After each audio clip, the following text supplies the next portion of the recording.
शुक्लांबरधरं विष्णुं शशिवर्णं चतुर्भुजं प्रसन्नवदनं ध्यायेत् सर्वविघ्नोपशान्तये। व्यासं वसिष्ठनप्तारं शक्तैः पौत्रमकल्मषं पराशरात्मजं वन्दे शुकतातं तपोनिधिं। व्यासाय विष्णुरूपाय व्यासरूपाय विष्णवे नमो वै ब्रह्मनिधये वासिष्ठाय नमो नमः। अविकाराय शुद्धाय नित्याय परमात्मने सदैकरूपरूपाय विष्णवे सर्वजिष्णवे। यस्य स्मरणमात्रेण जन्मसंसारबन्धनात् विमुच्यते नमस्तस्मै विष्णवे प्रभविष्णवे। ॐ नमो विष्णवे प्रभविष्णवे। श्रीवैशम्पायन उवाच श्रुत्वा धर्मान् शेषेण पावनानि च सर्वशः युधिष्ठिरः शान्तनवं पुनरेवाभ्यभाषत। युधिष्ठिर उवाच किमेकं दैवतं लोके किं वाप्येकं परायणं स्तुवन्तः कं कमर्चन्तः प्राप्नुयुर्मानवा शुभं। को धर्म सर्वधर्माणां भवतः परमो मतः किं जपन्मुच्यते जन्तुर्जन्म संसारबन्धनात्। श्रीभीष्म उवाच जगत्प्रभुं देवदेवम् अनन्तं पुरुषोत्तमं स्तुवन्नामः सहस्रेण पुरुषस्तततोत्थितः। त्वमेव चार्चयन् नित्यं भक्त्या पुरुषम् अव्ययं ध्यायन् स्तुवन् नमस्यं च यजमानस्तमेव च। अनादिनिधनं विष्णुं सर्वलोकमहेश्वरं लोकाध्यक्षं स्तुवन् नित्यं सर्वदुःखातिगो भवेत्। ब्रह्मण्यं सर्वधर्मज्ञं लोकानां कीर्तिवर्धनं लोकनाथं महद्भूतं सर्वभूतभवोद्भवम्। एष मे सर्वधर्माणां धर्मोऽधिकतमो मतः यद्भक्त्या पुण्डरीकाक्षं स्तवैरर्चयन्नरः सदा। परमं यो महत्तेजः परमं यो महत्तपः परमं यो महद्ब्रह्म परमं यः परायणं। पवित्राणां पवित्रं यो मङ्गलानां च मङ्गलं दैवतं देवतानां च भूतानां यो व्ययपितः यतः सर्वाणि भूतानि भवन्त्यादियुगागमे यस्मिंश्च प्रलयं यान्ति पुनरेव युगक्षये। तस्य लोकप्रधानस्य जगन्नाथस्य भूपते विष्णोर्नाम सहस्रं मे शृणु पापभयापहम्। यानि नामानि गौणानि विख्यातानि महात्मनः ऋषिभिः परिगीतानि तानि वक्ष्यामि भूतये। ऋषिर्नाम्नां सहस्रस्य वेदव्यासो महामुनिः छन्दोनुष्टुप् तथा देवो भगवान् देवकीसुतः। अमृतांशोद्भवो बीजं शक्तिर्देवकीनन्दनः त्रिसामा हृदयं तस्य शान्त्यर्थे विनियुज्यते। विष्णुं जिष्णुं महाविष्णुं प्रभविष्णुं महेश्वरम् अनेकरूपदैत्यान्तं नमामि पुरुषोत्तमम्। अस्य श्रीविष्णोर्दिव्यसहस्रनामस्तोत्रमहामन्त्रस्य श्रीवेदव्यासो भगवान् ऋषिः अनुष्टुप् छन्दः श्रीमहाविष्णु परमात्मा श्रीमन्नारायणो देवता। अमृतांशोद्भवो भानुरुतिबीजं देवकीनन्दनशिष्टेति शक्तिः उद्भवक्षोभनो देव इति परमो मन्त्रः। शङ्खबृन्नन्दकी चक्रती कीलकं शाङ्गधन्वा गदाधर इति अस्त्रं रथाङ्गपाणि रक्षोभ्य इति नेत्रं त्रिसामा सामगसामेति कवचम् आनन्दं परब्रह्मेति योनिः ऋतुसुदर्शनकाल इति दिग्बन्धः श्रीविश्वरूप इति ध्यानम्। श्रीमहाविष्णु प्रीत्यर्थे सहस्रनाम जपे विनियोगः ध्यानम्। क्षीरोदन्वत्प्रदेशे शुचिमनिविलसत्सैकते मौक्तिकानां मालाक्लृप्तासनस्थस्फटिकमणिनिभैर्मौक्तिकैर्मण्डिताङ्गः शुभ्रैरभ्रैरदभ्रैरुपरि विरचितैर्मुक्तपीयूषवर्षैः आनन्दीन पुनीयादरिनलिनगदा शङ्खपाणिर्मुकुन्दः भूपादौ यस्य नाभिर्वियदसुरनिलश्चन्द्रसूर्यौ च नेत्रे कर्णावाशाशिरोद्यौर्मुखमपि दहनो यस्य वास्तेयमब्धिः अन्तस्तं यस्य विश्वं सुरनरखगो भोगि गन्धर्वदैतेः चित्रं रं रम्यते तं त्रिभुवनवपुषं विष्णुमीशं नमामि। ॐ नमो भगवते वासुदेवाय। शान्ताकारं भुजगशयनं पद्मनाभं सुरेशं विश्वाधारं गगनसदृशं मेघवर्णं शुभांगं लक्ष्मीकान्तं कमलनयनं योगिहृद्ध्यानगम्यं वन्दे विष्णुं भवभयहरं सर्वलोकैकनाथं मेघश्यामं पीतकौशेयवासं श्रीवत्साङ्कं कौस्तुभोद्भासिताङ्गं पुण्योपेतं पुण्डरीकायताक्षं विष्णुं वन्दे सर्वलोकैकनाथं नमः समस्तभूतानाम् आदिभूताय भूभृते अनेकरूपरूपाय विष्णवे प्रभविष्णवे शशङ्खचक्रं सकिरीटकुण्डलं सपीतवस्त्रं सरसीरुहेक्षणं सहारवक्षस्थलशोभिकौस्तुभं नमामि विष्णुं शिरसा चतुर्भुजम् छायायां पारिजातस्य हेमसिंहासनोपरि आसीनमब्बुधश्याममायताक्षम् अलङ्कृतं चन्द्राननं चतुर्बाहुं श्रीवत्साङ्कितवक्षसं रुक्मिणी सत्यभामाभ्यां सहितं कृष्णमाश्रये।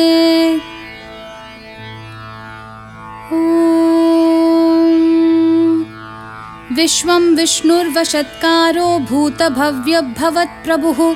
भूतकृद्भूतभृद्भावो भूतात्मा भूतभावनः पूतात्मा परमात्मा च मुक्तानां परमागतिः अव्ययः पुरुषः साक्षी क्षेत्रज्ञोऽक्षर एव च योगो योगविधां नेता प्रधानपुरुषेश्वरः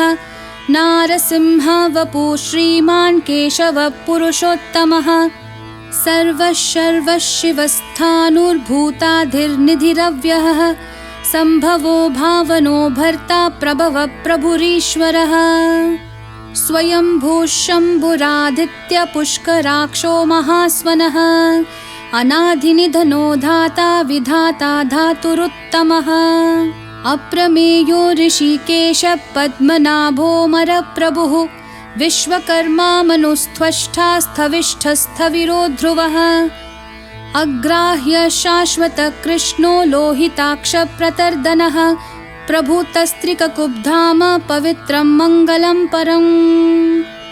ईशान प्राणद प्राणो ज्येष्ठ श्रेष्ठ प्रजापतिः हिरण्यगर्भो भूगर्भो माधवो मधुसूदनः ईश्वरो विक्रमी धन्वी मेधावी विक्रमाक्रमः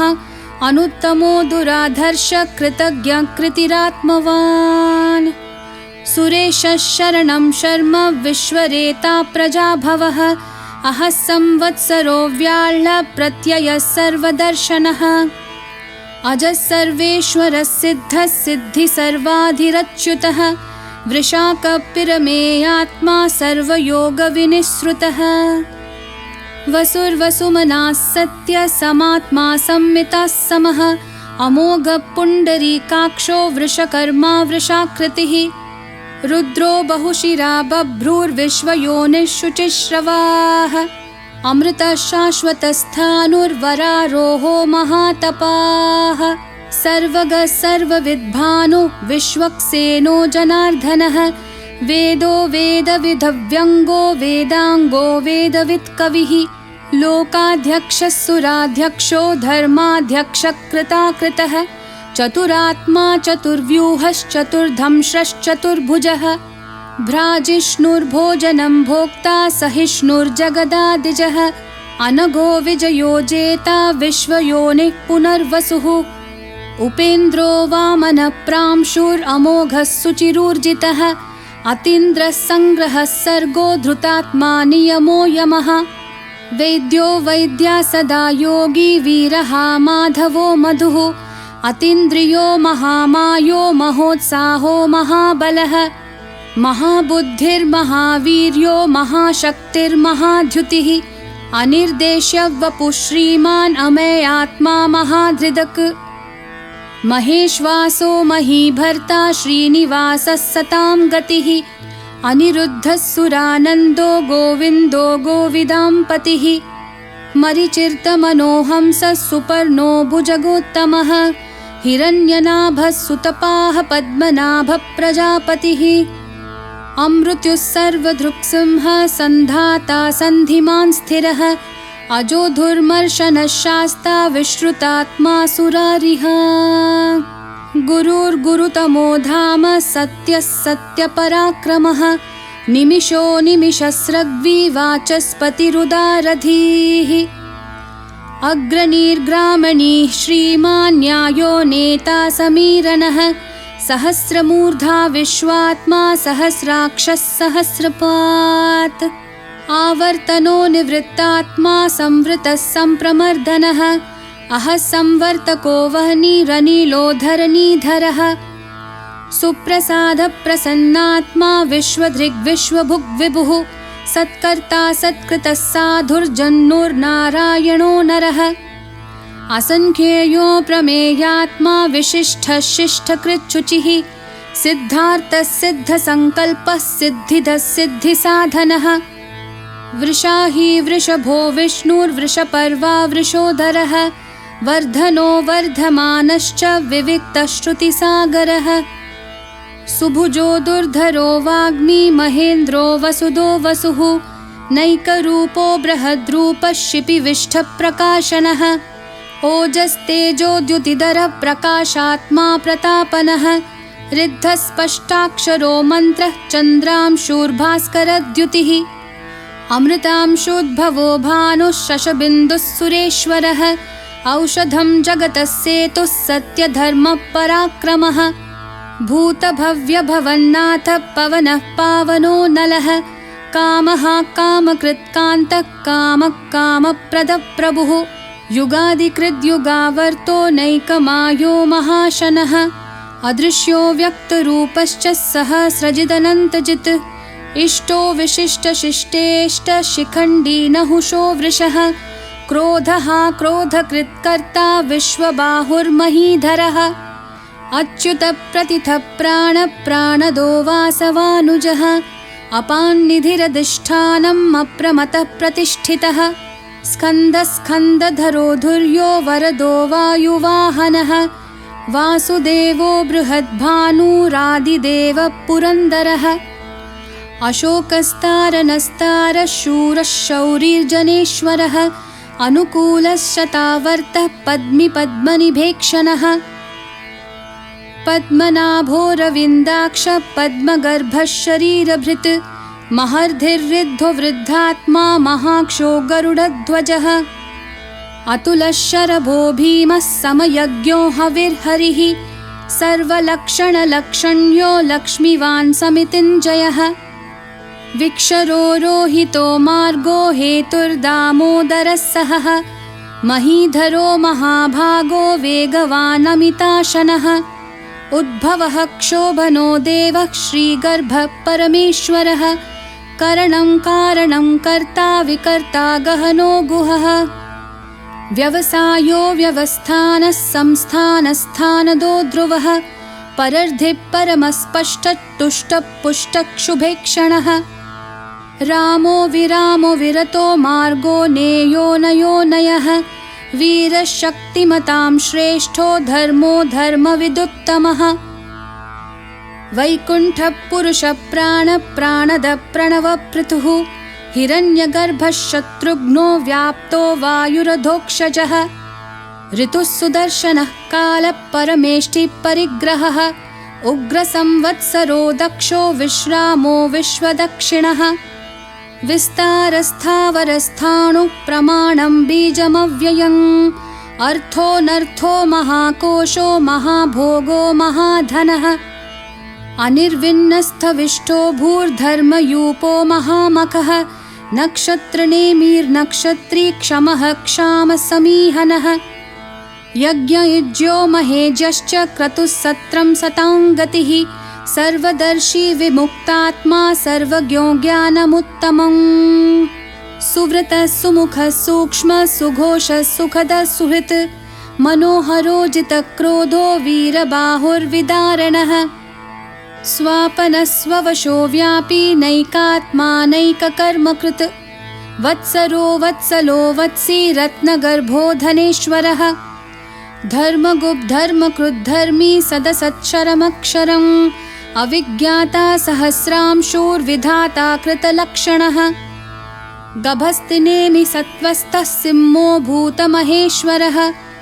आदिदेवो महादेवो देवेशो देवभृद्गुरुः उत्तरो गोपतिर्गोप्ता ज्ञानगम्यः पुरातनः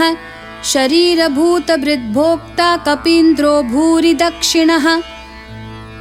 सोमपोमृतपः सोमः पुरुजित्पुरुसत्तमः विनयो जयः सत्यसन्धो दाशार्हः सात्वतां पतिः जीवो विनयिता साक्षी मुकुन्दोमितविक्रमः अम्भोनिधिरनन्तात्मा महोदधिशयोऽन्तकः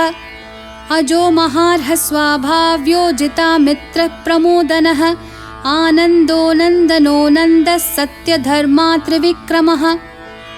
महर्षि कपिलाचार्य कृतज्ञो मेदिनीपतिः त्रिपदस्त्रिदशाध्यक्षो महाशृङ्गकृतान्तकृत्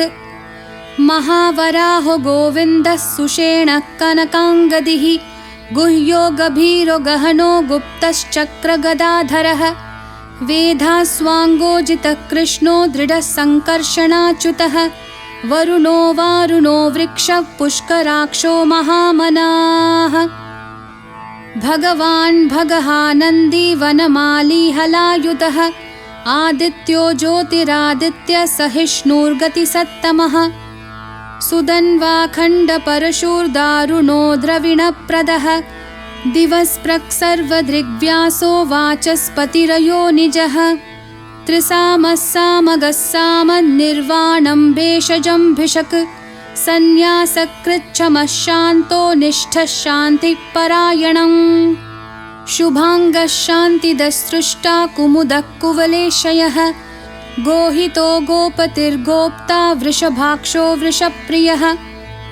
अनिवर्ती निवृत्तात्मा संक्षेप्ताक्षेमकृच्छिवः श्रीवत्सवक्षा श्रीवासः श्रीपतिः श्रीमतांवरः श्रीधः श्रीशः श्रीनिवासः श्रीनिधि श्रीविभावनः श्रीधरः श्रीकरः श्रेयः श्रीमान् लोकत्रयाश्रयः स्वक्षः सङ्घः शतानन्दो नन्दिर्ज्योतिर्गणेश्वरः विजितात्मा विधेयात्मा सत्कीर्तिश्छिन्नसंशयः उदीर्णः सर्वतश्चक्षुरनीशः शाश्वतस्थिरः भूषयो भूषणो भूतिर्विशोकः शोकनाशनः अर्चिष्मान्नर्चितः कुम्भो विशुद्धात्मा विशोधनः अनिरुद्धो प्रतिरथः प्रद्युम्नामितविक्रमः कालनेमी निहावीरः शौरिः शूरजनेश्वरः त्रिलोकात्मा त्रिलोकेशः केशवः केशिहा हरिः कामदेवः कामपालः कामी कान्तकृतागमः अनिर्देश्य वपुर्विष्णु वीरोऽनन्तो धनञ्जयः ब्रह्मण्यो ब्रह्मकृद्ब्रह्मा ब्रह्म ब्रह्मविवर्धनः ब्रह्मविद् ब्राह्मणो ब्रह्मी ब्रह्मज्ञो ब्राह्मणप्रियः महाक्रमो महाकर्मा महातेजा महोरगः महाक्रतुर्महायज्वा महायज्ञो महाहविः स्थव्यस्थवप्रियस्तोत्रं स्तुतिस्तोतारणप्रियः पूर्णपूरयिता पुण्यः पुण्यकीर्तिरनामयः मनोजवस्तीर्थकरो वसुरेता वसुप्रदः वसुप्रदो वासुदेवो वसुर्वसुमना हविः सद्गति सत्कृतिः सत्ता सद्भूतिः सत्परायणः शूरसेनो यदुश्रेष्ठा सन्निवासः सुयामुनः भूता वासो वासुदेवः सर्वासु निलयो नलः दर्पः दर्पदो दृप्तो दुर्धरोऽथा पराजितः विश्वमूर्तिर्महामूर्तिर्दीप्तमूर्तिरमूर्तिमान् अनेकमूर्तिरव्यक्तः शतमूर्तिः शताननः एकोनैकः सवक्कं किं यत्तत्पदमनुत्तमं लोकबन्धुर्लोकनाथो माधवो भक्तवत्सलः सुवर्णवर्णो हेमाङ्गो वराङ्गश्चन्दनाङ्गदी वीरः विषमः शून्यो घृताशीरचलश्चलः अमानीमानदो मान्यो लोकस्वामी त्रिलोकधृक् सुमेधा मेधजो धन्यः सत्यमेधाधराधरः तेजो वृषोद्युतिधरः सर्वशस्त्रभृतांवरः प्रग्रहो निग्रहो व्यग्रो नैकशृङ्गो गदाग्रजः चतुर्मूर्तिश्चतुर्बाहुश्चतुर्व्यूहश्चतुर्गतिः चतुरात्मा चतुर्भावश्चतुर्वेदविदेकपात् समावर्तो निवृत्तात्मा दुर्जयो दुरतिक्रमः दुर्लभो दुर्गमो दुर्गो दुरावासो दुरारिः शुभाङ्गो लोकसारङ्गः सुतन्तुस्तन्तुवर्धनः इन्द्रकर्मा महाकर्मा कृतकर्मा कृतागमः उद्भवः सुन्दरः सुन्दो रत्ननाभः सुलोचनः अर्को वाजः सनः शृङ्गी जयन्तः सर्वविजयी सुवर्णबिन्दुरक्षोभ्यः सर्ववागीश्वरेश्वरः महाह्रदो महागर्तो महाभूतो महानिधिः कुमुदः कुन्दरः कुन्दः पर्जन्यः पावनो निलः अमृताशोऽमृतवपुः सर्वज्ञः सर्वतोमुखः सुलभः सुव्रतः सिद्धः शत्रुजिच्छत्रुतापनः न्यग्रोधोदुम्बराश्वत्थः चाणुरान्ध्रनिषूदनः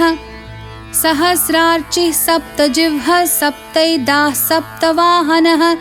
अमूर्तिरनघोचिन्त्यो भयकृद्भयनाशनः अनुर्बृहत्कृशस्थूलो गुणभृन्निर्गुणो महान् अधृतस्वधृतस्वास्य प्राग्वंशो वंशवर्धनः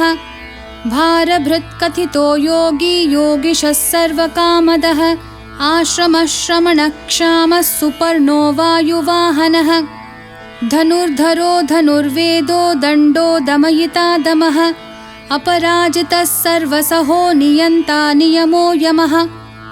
सत्त्ववान् सात्विकः सत्यः सत्यधर्मपरायणः अभिप्रायप्रियार्होर्हः प्रियकृत्प्रीतिवर्धनः विहाय सगतिर्ज्योतिः सुरुचिर्हुतभुग्विभुः रविर्विरोचनः सूर्यः सविता रविलोचनः अनन्तो हुतभुग्भोक्ता सुखदो नैकजोऽग्रजः अनिर्विण्णः सदामर्षि लोकाधिष्ठानमद्भुतः सनातनतमः कपिलः कपिरव्ययः स्वस्तिदः स्वस्तिकृत् स्वस्ति स्वस्ति भुक् स्वस्ति दक्षिणः अरौद्रकुण्डलीचक्री विक्रमयूर्जितशासनः शब्दातिगः शब्दसः शिशिरः शर्वरीकरः अक्रूरपेशलो दक्षो दक्षिणक्षमिनां वरः विद्वत्तमो वीतभयपुण्यश्रवणकीर्तनः उत्तारणो दुष्कृतिः पुण्यदुःस्वप्ननाशनः वीरः रक्षणः सन्तो जीवनः पर्यवस्थितः अनन्तरूपोऽनन्तश्रीर्जितमन्युर्भयापहः चतुरश्रो गभीरात्मा विदिशो व्यादिशोऽधिशः अनादिर्भूर्भुवो लक्ष्मी सुवीरो रुचिराङ्गदः जननो जनजन्मादिः भीमो भीमपराक्रमः आधारनिलयो धाता पुष्पहासप्रजागरः ऊर्ध्वगः सत्पथाचारः प्राणदः प्रणवः पणः प्रमाणं प्राणनिलय प्राणभृत् प्राणजीवनः तत्त्वं तत्त्वविदेकात्मा जन्म मृत्युजरातिगः भूर्भुवः स्वस्तरुस्तारः सविता प्रपितामहः यज्ञो यज्ञपतिर्यज्वा यज्ञांगो यज्ञवाहनः यज्ञभृद्यज्ञकृद्यग्नि यज्ञभुग्यज्ञसाधनः यज्ञान्तकृद्यज्ञगुह्यं मन्नमन्नादयेव च आत्मयोनि स्वयं जातो वैखानः सामगायनः देवकीनन्दनः स्रष्टा क्षितीशः पापनाशनः शङ्खबृन्नन्दकी चक्री शाङ्खधन्वा गदाधरः रथाङ्गपाणिरक्षोभ्यः सर्वप्रहरणायुधः सर्वप्रहरणायुध ॐ नमः इति वनमाली गदीशाङ्गी शङ्खी चक्री च नन्दकी श्रीमान् नारायणो विष्णुर्वासुदेवोऽभिरक्षतु वनमाली गदीशाङ्गी शङ्खी चक्री च नन्दकी श्रीमान् नारायणो विष्णुर्वासुदेवोऽभिरक्षतु वनमाली गदीशाङ्गी शङ्खी चक्री च नन्दकी श्रीमान् नारायणो विष्णुर्वासुदेवोऽभिरक्षतु इतिदं कीर्तनीयस्य केशवस्य महात्मनः नाम्नां सहस्रं दिव्यानाम् अशेषेण प्रकीर्तितम् य इदं शृणुयान्नित्यं यश्चापि परिकीर्तयेत् नाशुभं प्राप्नुयात् किञ्चित् सोमुत्रेह च मानवः वेदान्तगो ब्राह्मणः स्यात् क्षत्रियो विजयी भवेत् वैश्यो धनसमृद्धः स्यात् शूद्रः सुखमवाप्नुयात् धर्मार्थी प्राप्नुयात् धर्ममर्थार्थी चार्थमाप्नुयात् कामानवाप्नुयात् कामी प्रजार्थी चाप्नुयात् प्रजाम् भक्तिमान् यः सदोत्थाय शुचिस्तद्गतमानसः सहस्रं वासुदेवस्य नाम्नामेतत् प्रकीर्तयेत् यशः प्राप्नोति विपुलं याति प्राधान्यमेव च अचलां श्रियमाप्नोति श्रेयः प्राप्नोत्यनुत्तमम् न भयं क्वचिदाप्नोति वीर्यं तेजश्च विन्दति भवत्यरोगोऽद्युतिमान् बलरूपगुणान्वितः रोगार्तो मुच्यते रोगात् बद्धो मुच्येत बन्धनात् भयान्मुच्येत भीतस्तु मुच्येतापन्न आपदः दुर्गान्यतितरत्याशु पुरुषः पुरुषोत्तमम् स्तुवन्नाम सहस्रेण नित्यं भक्तिसमन्वितः वासुदेवाश्रयो मर्त्यो वासुदेवपरायणः सर्वपापविशुद्धात्मा याति ब्रह्म सनातनम् न वासुदेवभक्तानाम् अशुभं विद्यते क्वचित् जन्म मृत्युजरा व्याधि भयं नैवोपजायते इमं स्तवमधीयानः श्रद्धा भक्तिसमन्वितः युज्येतात्मा सुखक्षान्ति श्रीधृति स्मृतिकीर्तिभिः न क्रोधो न च मात्सर्यं न लोभो न शुभामतिः भवन्ति कृतपुण्यानां भक्तानां पुरुषोत्तमे द्यौसचन्द्रार्कनक्षत्राखं दिशो भूर्महोदधिः वासुदेवस्य वीर्येण विधृतानि महात्मनः ससुरासुरगन्धर्वं सयक्षोरगराक्षसं जगद्वशे वर्ततेदं कृष्णस्य सचराचरम् इन्द्रियाणि मनोबुद्धिः सत्यं तेजोबलं धृतिः वासुदेवात्मकान्याहुः क्षेत्रं क्षेत्रज्ञ एव च सर्वागमानमाचारः प्रथमं परिकल्पते आचारप्रभवो धर्मो धर्मस्य प्रभुरच्युतः ऋषयः पितरो देवा महाभूतानि धातवः जङ्गमाजङ्गमं चेदं जगन्नारायणोद्भवम् योगो ज्ञानं तथा साङ्ख्यं विद्या शिल्पादिकर्म च वेदाशास्त्राणि विज्ञानमेतत् सर्वं जनार्दनात् एको विष्णुर्महद्भूतं पृथक् भूतान्यनेकशः त्रीन् लोकान् व्याप्य भूतात्मा भुङ्क्ते विश्वभुगव्ययः इमं स्तवं भगवतो विष्णोर्व्यासेन कीर्तितं पठेद्य इच्छेत् पुरुषः श्रेयः प्राप्तुं सुखानि च विश्वेश्वरमजं देवं जगतः प्रभुमव्ययं भजन्ति ये पुष्कराक्षं न ते यान्ति पराभवं न ते यान्ति पराभवम् ॐ नमः इति। अर्जुनोवाच